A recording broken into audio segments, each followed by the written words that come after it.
नमस्कार, सुलगता सवाल देख रहे और मैं हूं आपके साथ दिव्या सिंह। पश्चिम बंगाल में इन दिनों ममता बनर्जी की मुश्किलें बढ़ी हुई हैं। एक एक कर चारों तरफ से घिरती जा रही हैं। बार बार ममता बनर्जी पर मुसलमानों के लिए राजनीति करने और हिंदुओं के खिलाफ काम करने का आरोप लगता रहता है। इस बार तो बीजेपी आर पार के मूड में दिख रही है और इससे ममता बनर्जी भी काफी परेशान हो गई हैं। सीएम कई बार इतनी बेबस दिखती हैं कि वो खुद अपने इस्तीफे का ऐलान भी कर देती हैं। एक बार फिर ममता बनर्जी के इस्तीफे की खबर पर तमाम तरह के सवाल सुलग रहे हैं। पश्चिम बंगाल में कैसे मचा सियासी बवाल? क्या बीजेपी से हार गई सीएम ममता बनर्जी? क्यों ममता ने किया इस्तीफे का ऐलान?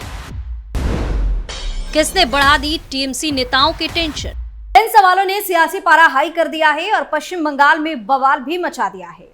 दरअसल पश्चिम बंगाल की मुख्यमंत्री ममता बनर्जी ने विधानसभा में बीजेपी पर निशाना साधा। उन्होंने कहा कि किसी भी धर्म का अपमान नहीं किया जा सकता। आप धार्मिक कार्ड खेल रहे हैं। मुख्यमंत्री के भाषण के दौरान विधानसभा में बीजेपी विधायकों ने विरोध प्रदर्शन किया। बीजेपी विधायक शंकर घोष ने मुख्यमंत्री के बयान का खंडन किया। बीजेपी विधायक काले कपड़े पहनकर विधानसभा में आए। मुख्यमंत्री के भाषण के दौरान बीजेपी विधायकों ने सदन से वॉकआउट किया। मुख्यमंत्री ने अपने भाषण के बीच में बीजेपी विधायकों की ओर से अराजकता पैदा करने का विरोध किया।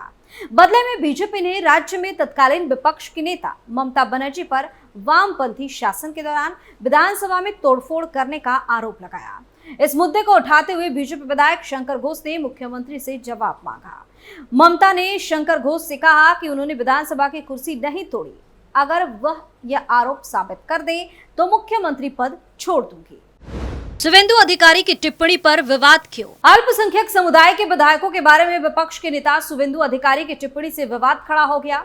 उनकी निंदा करते हुए मुख्यमंत्री ने विधानसभा में कहा कि वे एक दिन विधानसभा अध्यक्ष का अपमान करने की योजना बना रहे हैं और अगले दिन मुख्यमंत्री का। ममता ने आगे कहा कि अल्पसंख्यक भाइयों और बहनों निश्चिंत रहे। अल्पसंख्यक और बहुसंख्यक को एक साथ रहना चाहिए, यह हमारी संस्कृति है। विपक्षी नेता का नाम लिए बगैर ममता ने कहा कि मैं कपड़ों की तरह पार्टी की विचारधारा बदलने वालों के नेता नहीं मानती। मुख्यमंत्री के भाषण के बीच बीजेपी विधायकों ने नारेबाजी शुरू कर दी। ममता ने कहा कि अगर किसी को कुछ कहना है तो वो कह सकता है। मैं बैठूंगी और सुनूंगी भी। मेरी बात मत सुनो, नारे लगाओ। ये लोकतंत्र नहीं है। दरअसल बीजेपी सांप्रदायिक अशांति का आरोप लगाते हुए विधानसभा में स्थगन प्रस्ताव लाई थी। विपक्षी नेता ने चर्चा की मांग की, लेकिन अध्यक्ष ने इसे अस्वीकार कर दिया। इसके तुरंत बाद गुस्साए बीजेपी विधायकों ने कागज फाड़ दिए और विरोध प्रदर्शन किया। बाद में शुवेंदु ने टीएमसी के अल्पसंख्यक मुस्लिम विधायकों को बाहर निकालने की चेतावनी दी। शुवेंदु की इस टिप्पणी से विवाद शुरू हो गया। ममता ने कहा कि हमारी पार्टी इस मुद्दे पर बहुत सख्त है। मैंने फरहाद से कहा है कि हम धर्म के बारे में बात नहीं कर सकते। हालांकि ये कहना सही नहीं होगा कि यह पार्टी का अंदरूनी मामला है। आपके नेता ये कैसे कह सकते हैं कि अगर मुसलमान जीत गए तो वे उन्हें हटा देंगे? आप 33% को कैसे नकार सकते हैं? यह मौलाना अब्दुल कलाम आजाद का देश है। ममता राज्य बीजेपी के साथ साथ केंद्र की बीजेपी सरकार पर भी निशाना साध रही थी। ममता ने कटाक्ष किया कि आप मणिपुर नहीं चला सकते, आप बंगाल चलाओगे। मुख्यमंत्री के भाषण के बीच बीजेपी विधायक नारे लगाते हुए सदन से बाहर चले गए। उन्होंने विधानसभा के गेट के बाहर बैठकर खूब विरोध प्रदर्शन किया।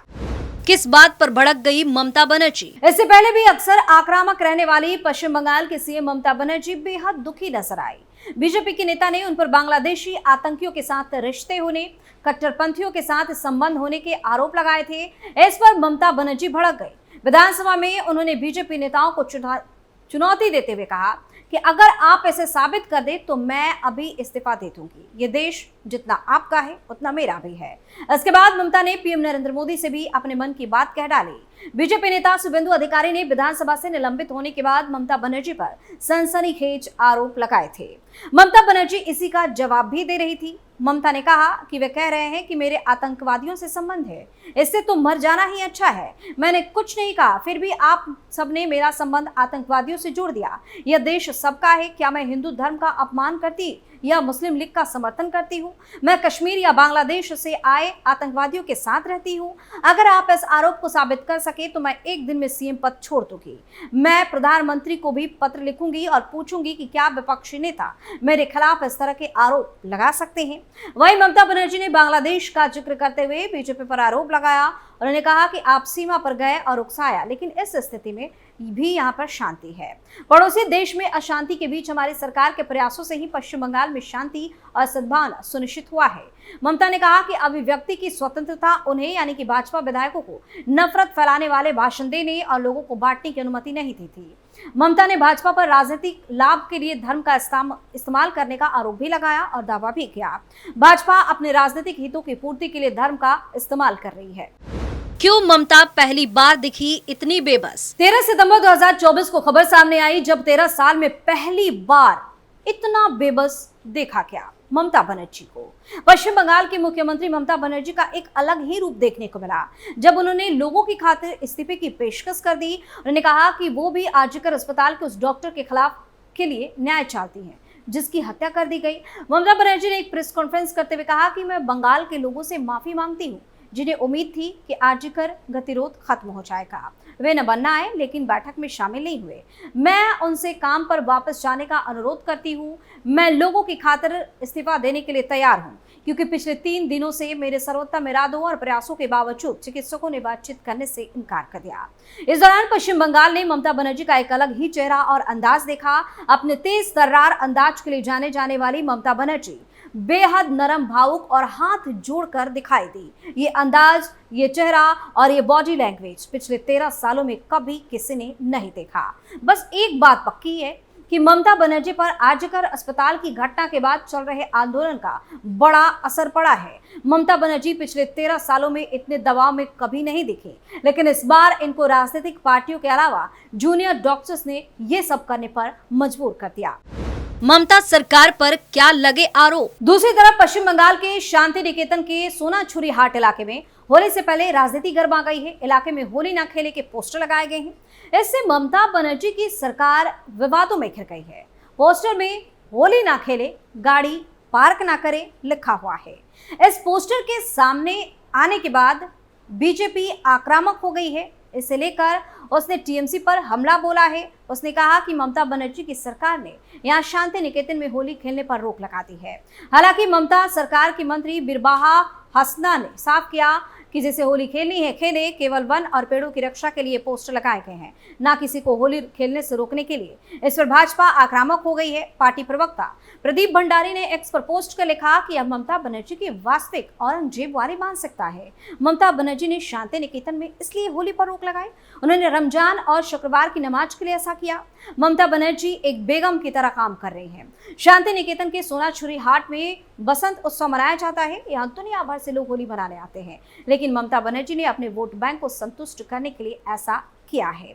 इस पूरे मामले पर बीजेपी नेता शंकर घोष ने कहा कि ये हिंदू त्योहारों को डिस्टर्ब करने का काम करते हैं। ऐसे में हिंदुओं को ही साबित करना होता है कि वो हिंदू हैं। हम ऐसा नहीं होने देंगे, हम लड़ाई लड़ेंगे। वहीं सरकार के इस फैसले के बाद से ही विवाद शुरू हो गया है। बीजेपी नेता और केंद्रीय मंत्री सुकांत मजूमदार ने कहा कि पश्चिम बंगाल सरकार लंबे समय से तुष्टीकरण की राजनीति कर रही है, क्योंकि ममता बनर्जी जानती है कि मुस्लिम कट्टरपंथी वोट बैंक उन्हें चुनाव जीतने में मदद करता है। मैं पश्चिम बंगाल के हिंदुओं से कहना चाहता हूं कि वे होली की पूरी उमंग और उत्साह के साथ मनाएं। हम पुलिस के तरफ से उत्पन्न की गई बाधाओं के खिलाफ मिलकर लड़ेंगे, चाहे ममता बनर्जी जैसे लोग किसी भी कोशिश करें। वे पश्चिम बंगाल को इस्लाम की भूमि नहीं बना सकते। क्यों ममता पर भड़के शुवेंदु अधिकारी? नेता प्रतिपक्ष शुवेंदु अधिकारी ने सोनाछुरी हाट में होली समारोह पर प्रतिबंध लगाने के लिए ममता बनर्जी के नेतृत्व वाली टीएमसी सरकार की आलोचना की। अधिकारी ने कहा कि प्रतिबंध एक क्षेत्र तक सीमित नहीं है और उन्होंने कहा कि बीरभूम के अतिरिक्त पुलिस अधीक्षक ने आदेश दिया है कि शुक्रवार को होने के कारण शांति निकेतन में होली समारोह सुबह 10 बजे तक समाप्त हो जाना चाहिए। ये सिर्फ एक इलाके में नहीं हुआ है। पुलिस दूसरे समुदायों के कार्यक्रमों के समय समन्वय कार्यक्रम करती है। हमने माकपा और टीएमसी शासन के दौरान ऐसा होते हुए देखा है, लेकिन 2025 में पहली बार होली को लेकर हर थाने में बैठक हुई। बैठक में मुद्दा क्या था? दूसरे समुदाय के लिए ये खास महीना है और इस बार होली शुक्रवार को पड़ रही है, इसलिए खुलेआम कहा गया कि रंग नहीं फेंकना चाहिए और होली नहीं मननी चाहिए। अगर कोई कुछ करता है तो गिरफ्तारी होगी। वीरभूम के एडिशनल एसपी ने कहा कि सुबह 10 बजे तक शांति निकेतन में होली का जश्न खत्म हो जाना चाहिए, क्योंकि उस दिन शुक्रवार है। बंगाल में ऐसा पहली बार हो रहा है। अधिकारी ने कहा कि ममता बनर्जी का पुलिस प्रशासन फूट डालने की राजनीति कर रहा है, वो तुष्टीकरण की राजनीति कर रहा है। तो फिलहाल पश्चिम बंगाल की सियासत गरमाई हुई है और ममता की टेंशन बढ़ी हुई है। सुलगता में फिलहाल के लिए इतना ही। आप अपनी राय हमें कमेंट करके जरूर बताएं और देखते रहिए कैपिटल टीवी। धन्यवाद।